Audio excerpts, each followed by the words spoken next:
Hi all, நான் இன்றைக்கி உருளைக்கிழங்கு வச்சு ஒரு சூப்பரான ஒரு பொரியல் வந்து செய்ய போகிறேன். பாருங்கள், இது நல்லாயிருக்கும், ரொம்பவே சூப்பராக இருக்கும். ரசம் சாதத்துக்கு, பருப்பு சாம்பாருக்கு தொட்டு சாப்பிட்லாம்.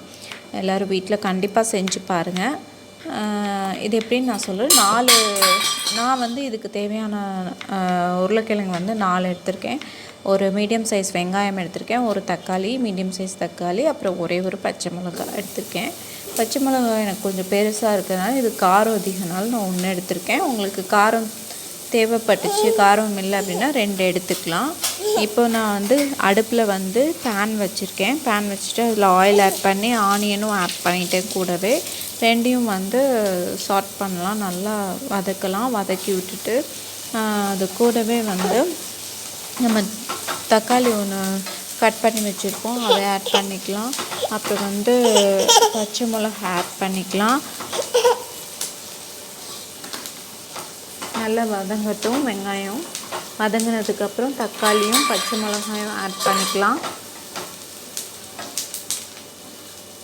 நல்லா வதங்கிட்டுருக்கு. ரொம்ப டீப் ஃப்ரை ஆக வேணாம், ஓரளவு டிரான்ஸ்பரண்ட் ஆனாலே போதும். இப்போ நான் தக்காளி வந்து ஆட் பண்ணுறேன். ஆட் பண்ணிவிட்டு ஒரே ஒரு பச்சை மிளகாய் 2ஆக ஸ்ப்ளிட் பண்ணி ஆட் பண்ணுறேன். நல்லா அதையும் மிக்ஸ் பண்ணி விட்டுடலாம். அப்புறம் வந்து உருளைக்கிழங்கு ஆட் பண்ணிவிட்டு மசாலா பவுடர்ஸ் எல்லாமே சேர்த்துடலாம். உப்பு வந்து தேவையான அளவு சால்ட்டு எடுத்துக்கோங்க, உப்பு. அதுக்கப்புறம் வந்து சில்லி பவுடர் வந்து 1 டேபிள் ஸ்பூன் ஆட் பண்ணியிருக்கேன். மஞ்சள் தூள் டர்மரிக் பவுடர் வந்து 1/2 டேபிள் ஸ்பூன். அதுக்கப்புறம் 2 table spoon garam masala, 1 table spoon மிளகுத்தூள், பெப்பர் பவுடர் வந்து 1 டேபிள் ஸ்பூன் ஆட் பண்ணியிருக்கேன். இவ்வளோ தான் நான் ஆட் பண்ணியிருக்கேன். வீடியோவில் வந்து ஆட் ஆகலை. அது நான் வந்து டிஸ்கிரிப்ஷன் பாக்ஸில் வந்து உங்களுக்கு இன்க்ரீடியன்ட்ஸ் வந்து கொடுக்குறேன், பார்த்துக்கோங்க. நல்லா வந்து மிக்ஸ் பண்ணி விட்ருங்க, எண்ணெயிலே நல்லா மிக்ஸ் பண்ணி விட்ருங்க. மிக்ஸ் பண்ணிவிட்டு நம்ம வாட்டர் வந்து ஆட் பண்ணிக்கலாம், தேவையான அளவு ஆட் பண்ணிக்கலாம். ஆட் பண்ணிவிட்டு நல்லா வந்து அதையும் மிக்ஸ் பண்ணி விட்ருங்க. மிக்ஸ் பண்ணி விட்டுட்டு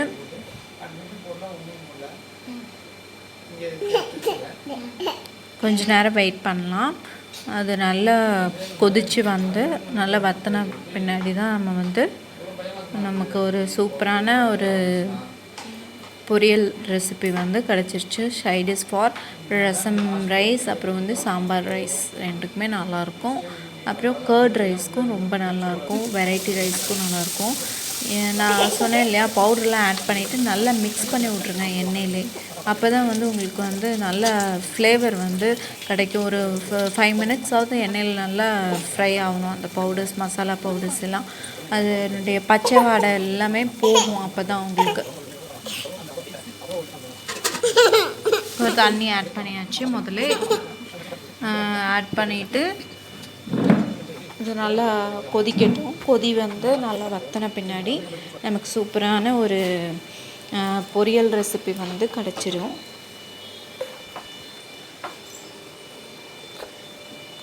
வெயிட் பண்ணலாம். இதை வந்து எல்லோரும் கண்டிப்பாக செஞ்சு பாருங்கள். கர்ட் ரைஸ்க்கு ரொம்ப செம்மையாக இருக்கும். அதே மாதிரி சாம்பார் சாதத்துக்கும் நல்லாயிருக்கும். மிஸ் பண்ணாமல் இந்த வீடியோவை ஸ்கிப் பண்ணாமல் பாருங்கள். அது வந்து செஞ்சு பாருங்கள் வீட்டில். நான் வந்து இன்க்ரீடியன்ட்ஸ் எல்லாமே டிஸ்கிரிப்ஷன் பாக்ஸில் கொடுக்குறேன்.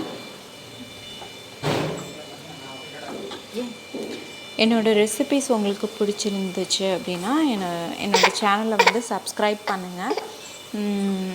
நான் இன்னும் வீடியோஸ் வந்து அப்லோட் பண்ணுறேன். நீங்கள் வந்து கூடவே பெல் ஐக்கானையும் கிளிக் பண்ணுங்கள். அப்போ தான் நான் போடுற வீடியோஸ் எல்லாம் உங்களுக்கு வந்து நோட்டிஃபிகேஷனில் வரும். இப்போ நல்லா வந்து தண்ணியெலாம் வற்றி நமக்கு வந்து ஒரு கன்சிஸ்டன்சி கிடச்சிருச்சு. இதை வந்து நமக்கு கிரேவி மாதிரியும் வச்சுக்கலாம். சப்பாத்தி இதுக்கெலாம் வந்து தொட்டு சாப்பிட்ணுன்னா, இல்லை ரைஸ்க்கு வேணும் அப்படின்னா கொஞ்சமாக நம்ம வந்து தண்ணி கொஞ்சமாக ஆட் பண்ணி பொரியல் மாதிரி செஞ்சுக்கலாம். 2க்குமே நல்லாயிருக்கும். இது ஃப்ளேவர் வந்து கரம் மசாலா வந்து நான் அதிகமாக சேர்த்துருக்கேன், 2 டேபிள் ஸ்பூன் சேர்த்துருக்கேன். அதனால் உங்களுக்கு வந்து அந்த ஃப்ளேவர், ரிச் ஃப்ளேவர் கிடைக்கும். அது நார்த் இண்டியன்ஸ் சைடில் வந்து கரம் மசாலா தான் அதிகமாக ஆட் பண்ணுவாங்க எல்லா டிஷ்லேயும். உங்களுக்கு கரம் மசாலா வந்து ஃப்ளேவர் உங்களுக்கு பிடிக்காது அப்படின்னா கம்மியாக சேர்த்துக்கலாம். நான் வந்து இதில் வந்து எல்லா மசாலாவை விட கரம் மசாலா அதிகமாக சேர்த்துருக்கேன். Thank you for watch.